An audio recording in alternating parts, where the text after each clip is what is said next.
With an early childhood spent in Africa, I've always loved the stunning beadwork designs from that continent. So this is my homage to that look and style.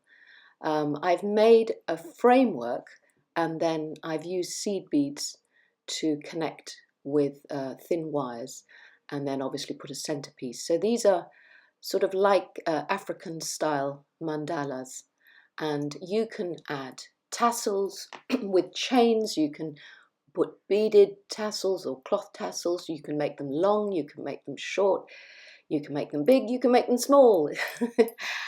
As always, anything goes. So let me show you a couple of variations. I'm using 1mm aluminium wire for the frame, but really you can use any wire you have to hand as long as it's not too thin. So I've cut 4 lengths and I'm going to just straighten them by holding them in pliers on one side and then pulling and twisting with my flat nose pliers on the other end.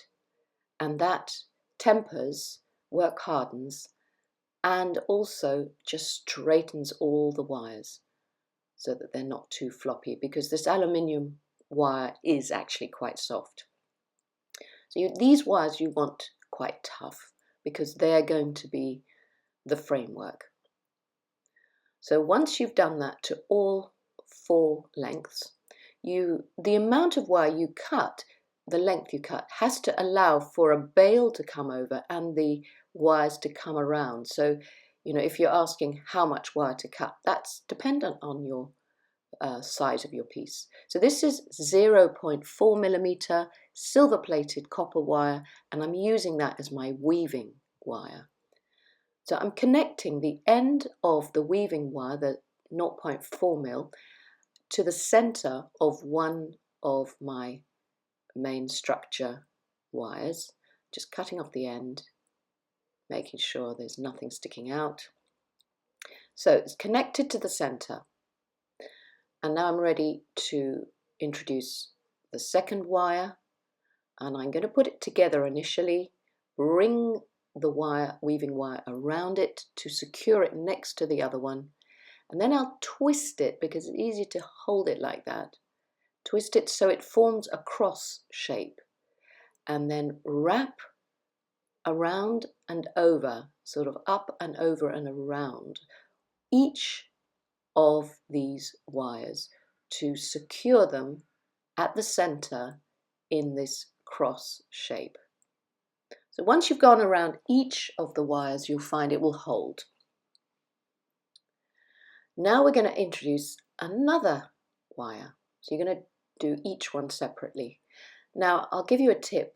Because this is quite a thick, chunky wire, what you can do is just hammer the center. Just flatten and spread it at the center, which makes it easier to bring it into the weaving and means it doesn't get so bulky right at that center area that you're trying to hold and weave. So I'm going to do that to the 2 other pieces. I'm just gently, I don't want to make it too weak at the center, just gently flatten it. Soft aluminium, doesn't take much to give it a little tap. So now I bring that across into the gap and again up and around to secure it next to the other wires. So you're trying to, in effect, get a star shape with all these wires.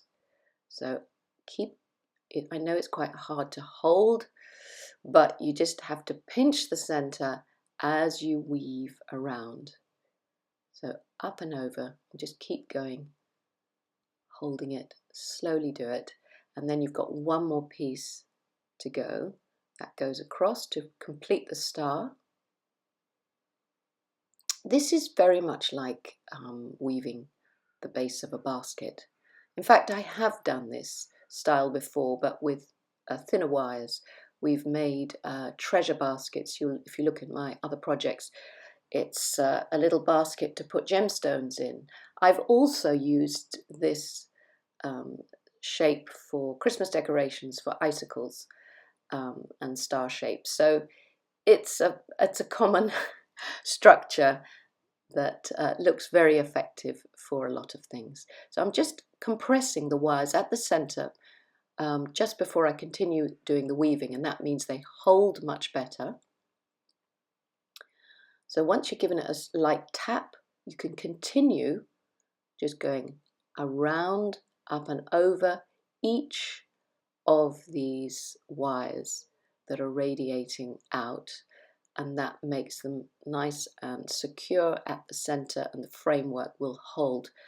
The amount of weaving you do is really dependent on what you want to put at the center of your pendant. If you want something very large, you could then add more wire and keep weaving and make that a large center. But I'm just going to use up the wire that I have, which was sort of like an arm's length, and that will hold. And you can see every time I weave, I push it right down to the center. I don't leave spaces between my weaving. It's tight. So here we are, we're nearly at the end. Yeah, for your centerpieces, anything goes. I mean, you can put a button, you can glue a button in the center, a cabochon, a flat back crystal. You can wire beads into the center as well. There's so many options, but I'll show you that at the end of the project. So now I've got my centerpiece woven like a sort of cobweb.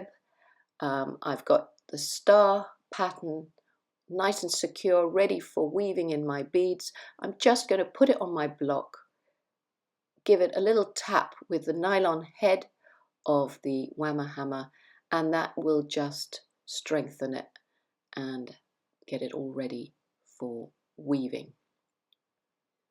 So spend a little time getting this framework ready, just stroking those wires out with a nylon head on a steel block will also help strengthen those radiating wires. So get it all prepped, ready to do your beading. So the next phase is collecting your little seed beads or crystals, whatever you want to sew into the framework. I'm using the 0.4 millimeter silver plated copper wire. I'm cutting an arm's length, and I'm just going to secure it in, putting the end in to the weaving, so that sort of anchors it and holds it in there, and I'm going to bring the end around to secure it in. You just want to anchor it in so it doesn't slip around. Cut off any excess. I try and cut off my ends at this stage so that I don't have to come back and do them at the end. Now wrap the weaving wire a couple of times around one of the prongs to leave a tiny gap to allow the beads to sit in that gap. So I'm going to start off with these little red seed beads. So you just pick them up with the end of the wire. So this is going to be very much like sewing. Pick them up, and you want to pick up as many that will fill the gap between each of the prongs. So there, I've got one too many, a couple too many. Let's take those off. So there we got, they just sit and fall into that gap. Wrap the wire around the prong where it sits, and then pick up the next lot. So that's all you're doing. You're going to build up these beads in layers, and every time you're going to fill the gap with the beads, go around each prong, and then go to the next one, and so forth. So it's not a complicated, it's just very therapeutic. In fact, it's very relaxing, very therapeutic. See how it just let them drop in that gap, up and around, and you carry on around the whole of that center piece. So there I've got one layer in. Now for the next layer, I'm just wrapping it around 2 or 3 times to get that gap ready for the next layer of beading. And that's all you'll be doing. You'll be going up and making each layer in that, in that way. So I'll go for orange now. pick up a few and then drop them in. And yeah, you probably don't want to watch me to try and pick up these beads. It's quite difficult for me to see the whole of the beads while I'm filming this. I usually work quite close with my seed beads. I'm getting to an age, I think, where seed beads are not going to be my thing forever. I need big chunky things to look at. So there we go. That's how you continue with the layering of the beads and going around each of those spokes. So here I've jumped to quite a few layers. I'm going to show you how, when you run out of wire, how you would attach a new piece. So you go into the last row, so just underneath the last row of beads, connect the new piece of wire in and just cut off the excess. So you can run out and keep adding. It won't show.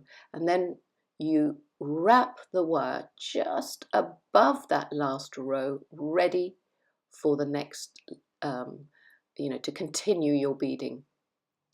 And that's how you continue on. You don't want to watch me do all the beading because it's like watching paint dry, isn't it?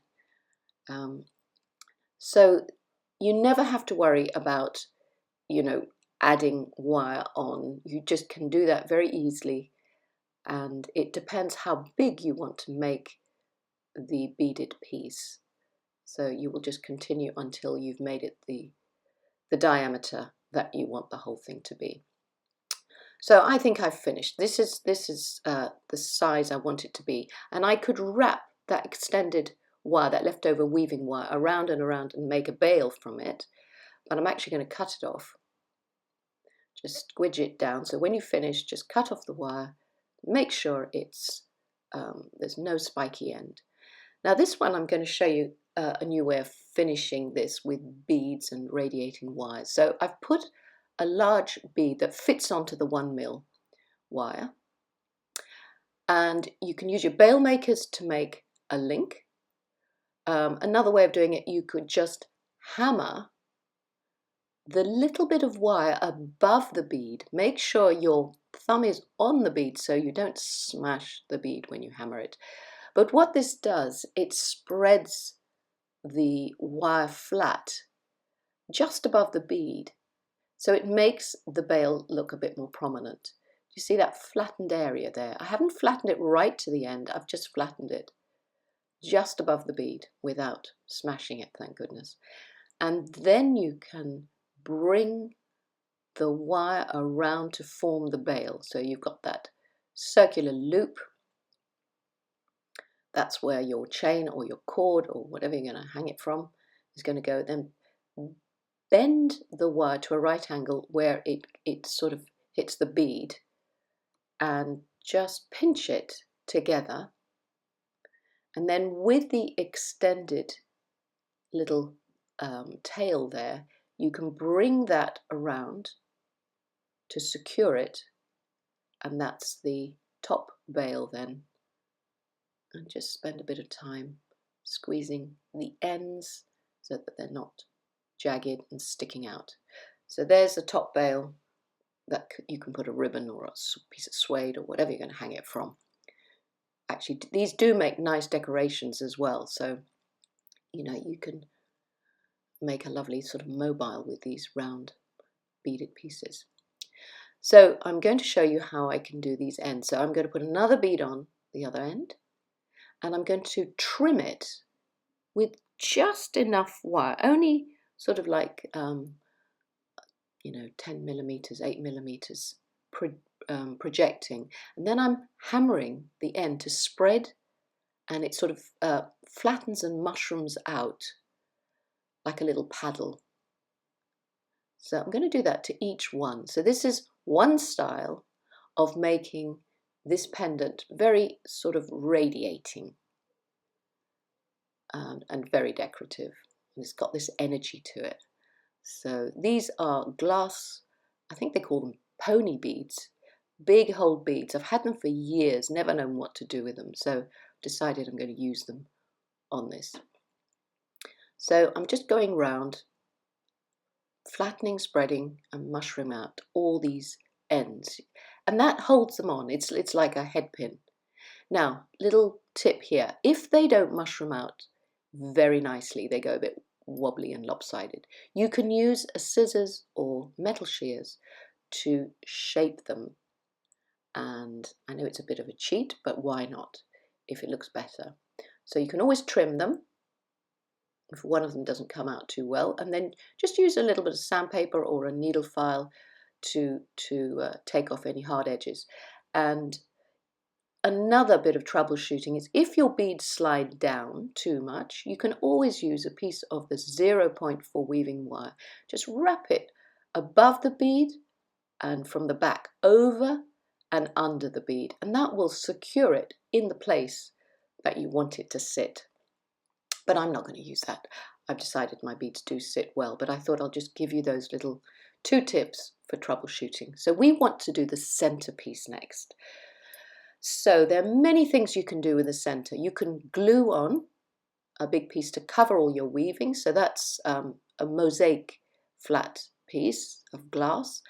You could use, as I said, a button. You could use a flat back crystal, glue that in the center. I usually use strong sort of glue to do that. But I think what will work really well for this one, and I like doing this anyway because I love spirals, I'm going to use my 1mm aluminium wire, and I'm going to make a spiral that sits at the center. So I've just made a little sort of pinched end, and then I'm rolling the wire, holding it flat in my pliers to create a flat, tight spiral. Tiny bit bigger. And then we cut that off. I like cutting it off at a sort of bit of an angle. And let's just check that works. So there you go, a little bit big. Let's trim a bit off. And that will fit better when I glue with the E6000 glue that I usually use. Trim that little bit there.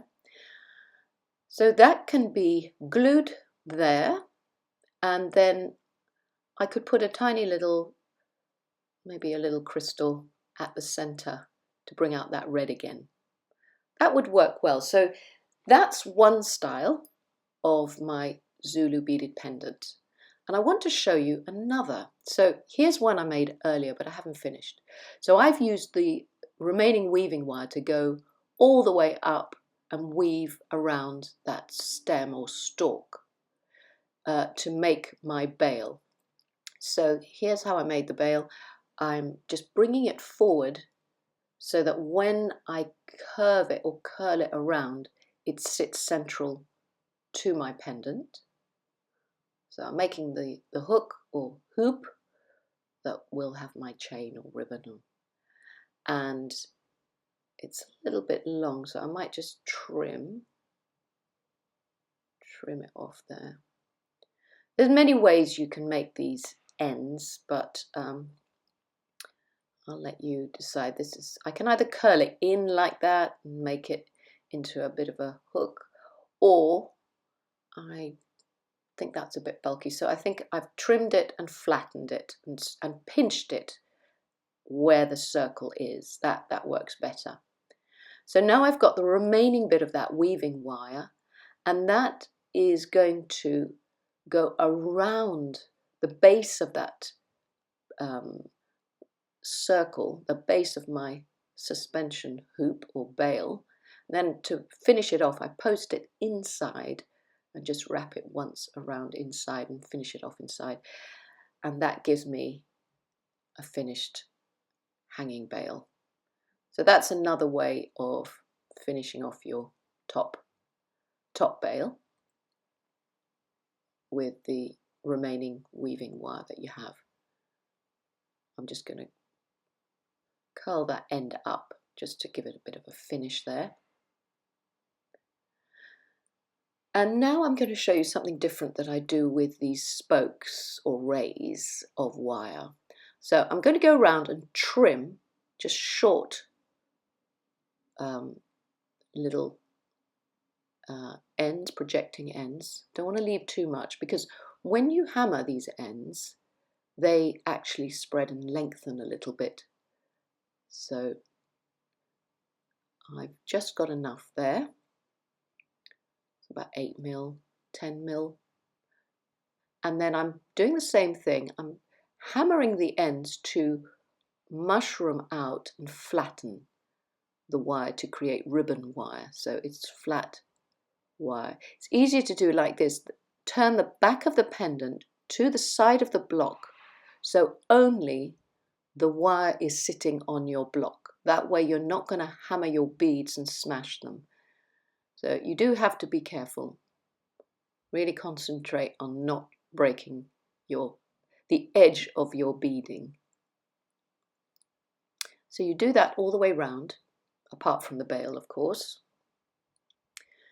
And now we're ready to bring those up. So I'm going to just bend them up first, and then you're going to flatten them on top of the beaded pendant, and they will have this look of prongs. And I rather like this because it's like a prong set beaded piece, but also that silver on top of the pendant gives a nice sort of metal look to the piece. So it's not just beaded, it's got this metallic look to it. So I use my fingers to push this down, but if you have nylon pliers, you could always use them, because you don't want to damage those beads. So just very gently push them down on top of the beaded area. And there you have it. I'm just very gently going to tap them down, make sure they're nice and flat with the nylon head of the whammer hammer. So again, don't use any metal head, because you'll smash all your beautiful beading. Just gently, gently tap. And there, that's it from the back. You can see how they've folded over to hold it in place. So it's a nice firm pendant. And those are the two variations that I want to show you. And I do hope you're inspired to have a go and make some of your own. So have fun creating your own pieces, and hope to see you soon.